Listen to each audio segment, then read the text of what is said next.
Welcome, critters. I'm Claire Jones, your devoted host of the Sacred Reading CR podcast, where we examine and discuss Critical Role episodes, plot lines, and characters through the lens of sacred reading practices. This particular episode is about Campaign 1, Episode 2, Part 2. And joining me today is Petall. So what other series are you getting into right now? You're a huge D&D fan and you watch multiple? Yeah, I do watch multiple. So obviously Critical Role, and obviously with the start of the Legends of Vox Machina, I've been getting into that. I've also been working my way through Dimension 20's The Unsleeping City Chapter 2, as well as watching the new episodes of Dimension 20's The Starstruck Odyssey. That I am also listening to the Adventure Zone Either Sea, and I am also listening to the new episodes of Unprepared Casters that are coming out. And those are my big ones, except I'm also planning on getting into Not Another D&D podcast with with their third campaign starting this week. So my life is full D&D. Yeah, I was just thinking before we jumped on the recording, we were talking about becoming content creators and not just becoming our lives now, but like that could be a total career field for you, like D&D content. Oh, I would love to if I ever got the opportunity to like actually guest on a podcast, a D&D podcast. I would be thrilled. There's nothing I would want more. All right, well, internet, now you have a job. All right, so please join us as we embark on this exciting journey in story analysis and self-reflection in order to deepen our understanding of ourselves and the world around us. And as always, we love hearing from you guys and your own insights and stories as well. So please comment, like, and subscribe below. Ready? All right, let's dive in.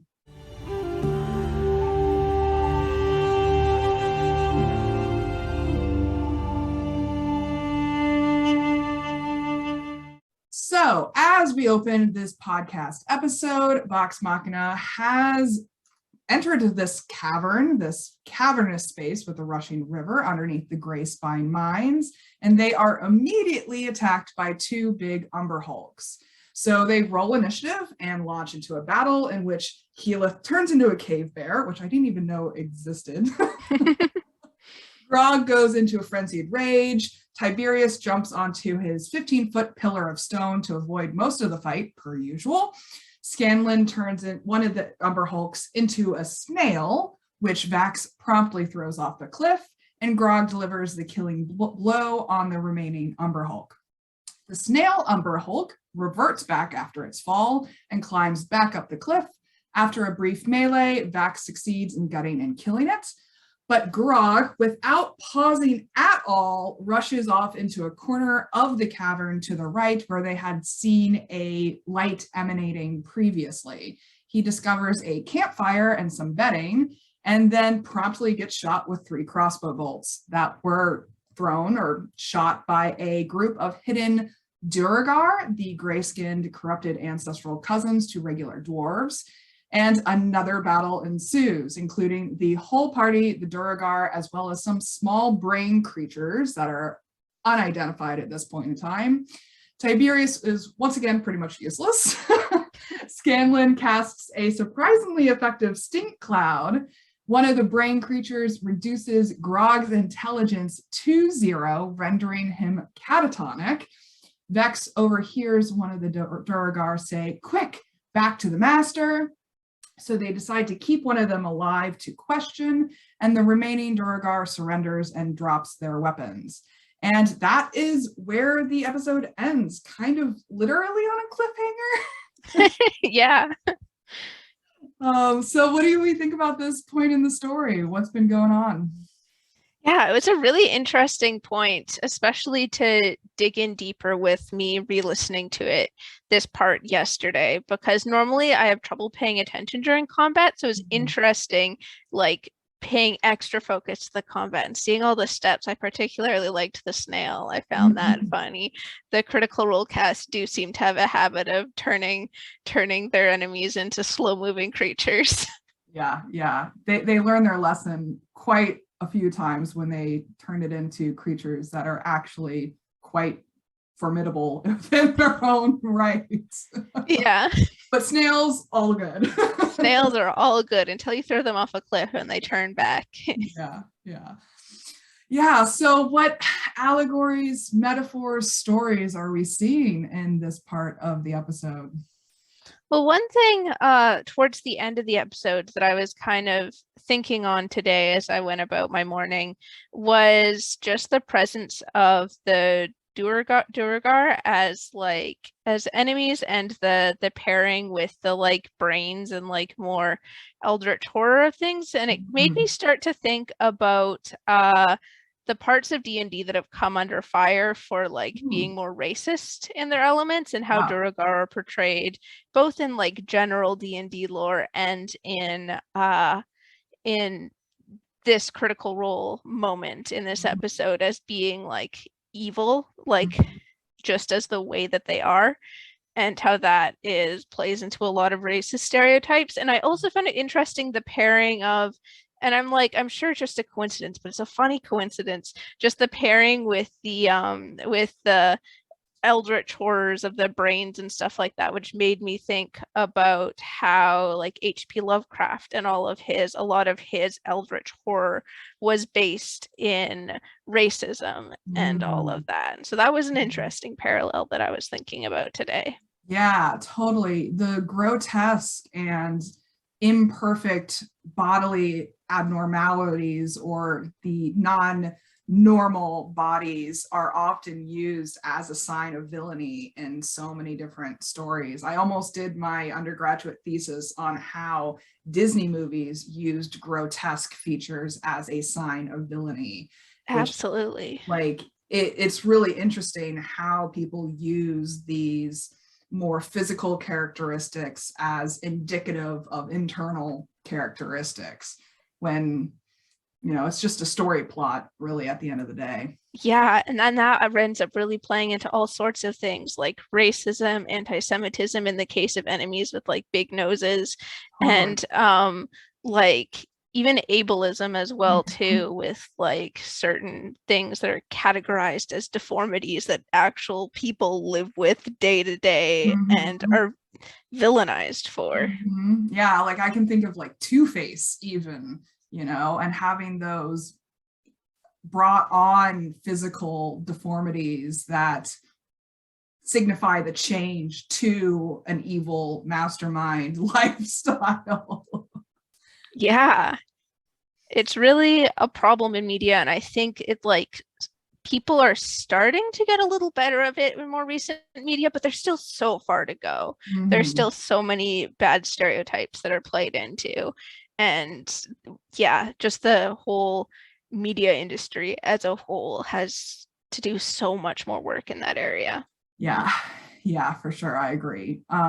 Some of the other themes that I noticed too is like this contrast between team players and selfish motives. Like you really see this in the way that the characters make battle decisions. Like on one side, the team players, I would call Scanlan and Vax. They are really integral to the team. They're really supportive to the team. Whereas the selfish motive sides, we see Tiberius and Grog a lot of the time. And it is surprising, considering how long this party has been traveling together at this point in time, that there are still characters in the party who aren't team players. Yeah.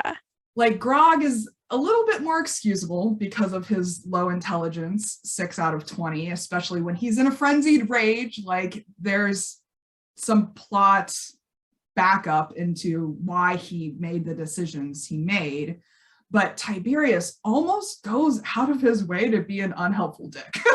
Yeah, it's really interesting because it seems Travis knows where to draw the line, where to be playing true to Grog without like damaging the integrity of the party and what they're trying to do. Whereas Orion with Tiberius often chooses more selfish things that benefit only Tiberius, and not doing it for the sake of the storytelling, but more doing it for the sake of protecting his character, or trying to portray himself as the hero.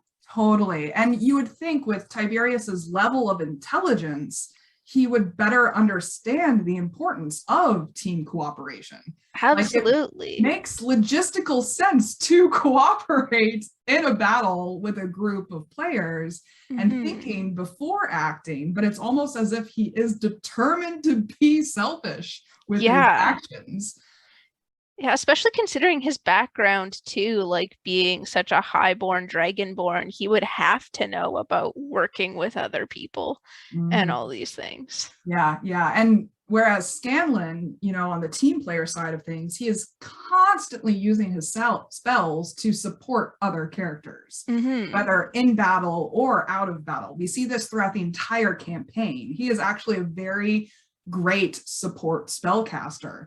And for example, using polymorph in this situation with the snail, he's using it to protect his friends from the vicious Umber Hulk attacks. Yeah. Because the Umber Hulk was in the middle of a group of his friends and they were getting destroyed by the attacks. Or even he attempted a dispel magic spell on Grog to counteract that catatonic state mid-battle. Like, he didn't even wait until after battle was over. He tried to fix Grog mid-battle to change the odds. Yeah, and that's really cool to see because Scanlan himself is such like, especially at early campaign, is such like an egotistical, selfish character in like the role play moments. Totally.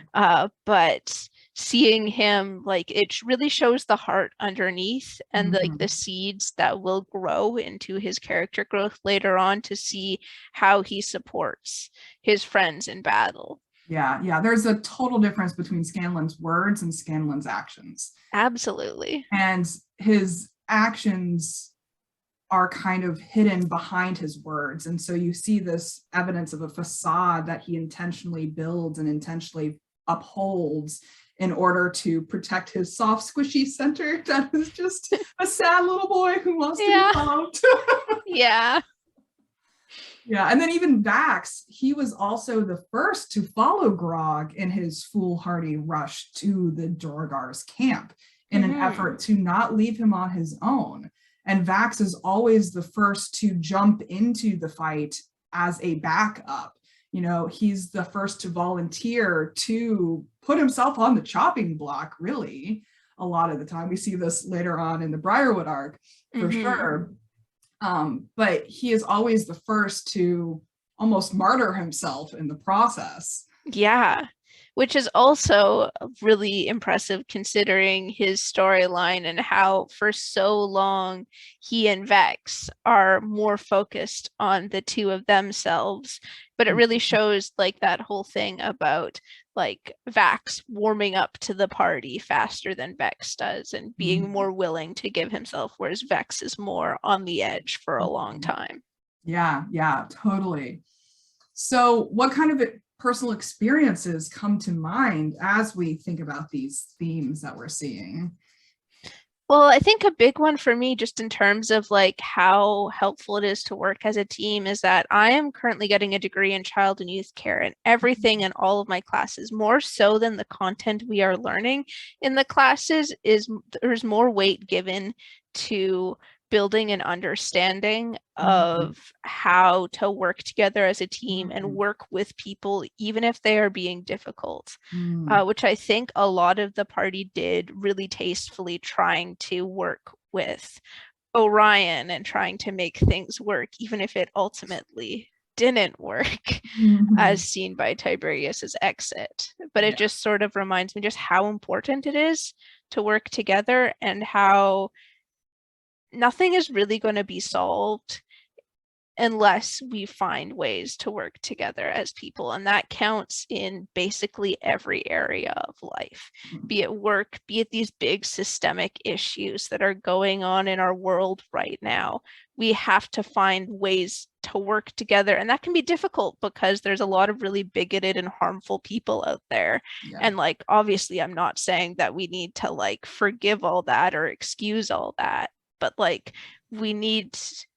it's going to be hard to make change without getting more people on board and finding ways to work together and realize that like we have common goals. Yeah, polarizing isn't going to help the situation. Yeah. Because you're just squashing them and not offering them empathy and compassion, which you want them to offer you. So it's hypocritical. Yeah. Yeah, I mean, it reminds me of all the times that I felt unsupported in group projects and endeavors too. Like, so I think about this group project a lot, actually, because it was like so traumatic in the actual experience of it. But there was this one particularly really bad group project that I was given in high school as part of art history AP class. And we were assigned groups and given this task of creating a model of a religious temple inspired by the ancient temples that we were studying at the time. And our group was assigned Buddhism. And so we decided to create this circular temple structure with a circumambulation path around it, which basically means to walk around. And so we also had to write a group paper, but that actually turned out to be the easiest part of this. Wow. And so we agreed that I would head the actual construction of the temple because my mom was an art teacher and I had a fully functional art studio in my home. And so it made sense that I would be in charge of it, but I was expecting that the group people would come over to my house and help me out. But when the weekend came to create it, everyone bailed on me. Oh no. And they all came up with excuses, and I was left to create the temple all by myself in one weekend before it was due.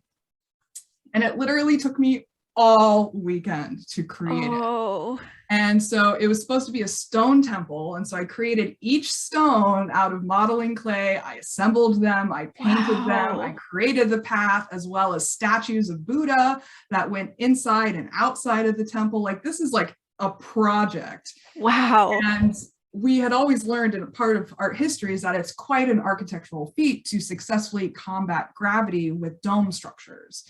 But I didn't really believe it until I tried to do it myself. And it actually took me 3 tries to get the dome to stand on its own without breaking apart. And it's only because I paper mached wax paper underneath the dome in order to give it extra support. But anyway, the moral of the story being is that I was going quite insane by the end of I would imagine. That's dedication there. And one of the popular songs at the time was that song, Booty, Booty, Booty, rocking everywhere, rocking everywhere, rocking everywhere. I don't know if you remember that song, but I found myself singing Buddha, Buddha, Buddha, rocking everywhere by the end of the weekend. Like, I can tell I'm getting to the end of my sanity battery when I start making up songs about the things that I'm doing. And so the next week came and I brought the model to school, and it ended up being like 3 foot by 3 foot by 2 foot. Like, it was a hefty thing. And we had to present it as a group to my art history teacher. And I was the one who actually ended up giving the talk because everyone else in the group simultaneously realized that I was the only one who actually contributed to making it. Like, they all made eye contact with each other and then like all had that same realization at the same time. And the whole time I was like, we used this and we used that, you know, trying to cover for their asses. Like, and they looked extremely embarrassed the entire time. Who knows if our teacher actually caught on to the fact that I was the only one that did anything, but we got an A on the project. That's good. But again, like Tiberius, you would think that a group of AP art history students would be intelligent enough to like work well together for the good of the group. But that's just how group projects go sometimes. It really is. It makes me thankful that a lot of the group projects that I've been in have had a layer of accountability, where at the end you describe how you both self-assess how you felt you contributed, you did, and also assess how you felt whether other people gave a share. So knowing that was coming, that helped to enforce more people contributing. But it still kind of sucks. That's just not like a natural thing that happens, Mhm. that there have to be those measures in place sometimes to make Mhm. sure that all of the work doesn't fall to one person and that everybody else benefits off of it without contributing nearly as much. Yeah, I always say that one of the highest compliments I can pay someone is like, yes, I'd like to do a group project with you. Yeah, that speaks a lot of trust. Yeah, like I can trust that you're going to hold up your end of the bargain. I can trust that it's going to at least try to go well, without unforeseeable things happening. And yeah, that's a high compliment in my book. It's a good one. Yeah. So what kind of actions are we being called to make after these insights? Well, I think one thing, just going back to what I had initially said, is just being aware for people who play D&D, being aware of racial stereotypes, Mm, not just in like the D&D monsters, but just in media in general, just so that we don't perpetuate them totally. and that we find different ways to build antagonists without like depicting an entire race as Mhm. evil. Yeah, for sure. I think that's super important. And I do like the move in some pieces of media of having unexpected villains who look like everyone else. And those kind of end up being creepier because Hmm. they blended the background and then they surprise you with their evilness. And you're like, oh man, that came out of nowhere. But that's how real evil people work, in our real world is like, not everyone who has big noses are evil. People who Hmm. look just like us are evil sociopath serial killers. Yeah, that's actually one of the things that I really appreciate, just to like quickly jump with a quick allegory to like another D&D show. In Dimension 20, oftentimes the villains are like groups of high elves who can't seem to like understand the other people around them, and ends up being like a good metaphor for like white supremacy and Mm, privilege and stuff like that. And I find those villains so much deeper than people who are like, oh, these like Duragar are evil or these Drow mhm, are evil. And mhm, like just because they're that race, because the high elves, they're not villains because they're high elves, they're villains because they see themselves as higher than other people. mhm. And uh yeah, don't take into consideration the strengths of others and consider themselves right all the time and carry that privilege and power. Yeah, I think that's a super important lesson to take away from all of this. And, on my end, I'm being called to pick my group projects more wisely. Like this is actually something that I started doing last year in my efforts to upgrade my business networking circles. I want to not only surround myself with people who work hard and give as much a shit as I do about the things that we do. Not only that, but want to invest the time and energy into supporting each other when we need it. Like we saw this especially with the pandemic, is like everyone kind of retreated into their own worlds. Hmm. And I was really impressed by the people who continued to outreach to others and Yeah. check in with others. And I even had some people who would send like little care packages to my house just Aw. because, and that kind of stuff impresses me. That's the kind of people that I want to keep around in the future and do group projects with. Yeah, there's always ways to connect to people, even if there are the barriers of like COVID restrictions and all of that. Like there are ways to get creative and safely reach out to people and still build those bonds of connection, Mhm. because humans are social creatures. Yeah. Yeah. Loneliness like drains people so much. I've seen it in Yeah. my own life. I've seen it in the lives of my friends. And yeah, it's just one of the many, many things that I hate about capitalism is the way that it isolates everybody and just really, really builds up that loneliness and preys on it. And Mhm. yeah. Yeah, one of my favorite memes that circles around on the internet nowadays is like public libraries are the only place where you can meet up and socialize for free and just hang out in public spaces for free. Like coffee shops, you need to pay money. Bookstores, you need to pay money. Like nightclubs or bars, you need to pay money in order to be there. And we're really losing this opportunity to have free gathering spaces that aren't necessarily outdoors. I live in Seattle, and so like being outdoors for social activities for like half of the year is kind of hard to do. The weather. And so we're kind of at a lack for taking advantage of those outdoor public spaces. But what about indoor public spaces to gather? Yeah, absolutely. I live in a very similar environment to Seattle. I live on the west coast of Canada, so much the same. Getting outside is hard sometimes. There's a lot of rain and a lot of cold. And and it's just kind of sad sometimes that capitalism ruins so much. Oh man. All right, well, any last thoughts before we wrap up? I think that's it. This has been a great episode to dig into. Who knew that there were so many themes in combat? Maybe I should start paying more attention to combat. I went through the same thought process you did when I sat down to watch this half. I was like, oh, it's all combat. And I started like browsing on Tumblr and I was like, wait, I have to be paying attention. I was like, there's a point to me watching this. And so I was like, all right, I'll talk about what moves they're making and like how they're making them and the dynamics. I'm like, there's a lot to examine there, even if it's just combat, you know? Yeah.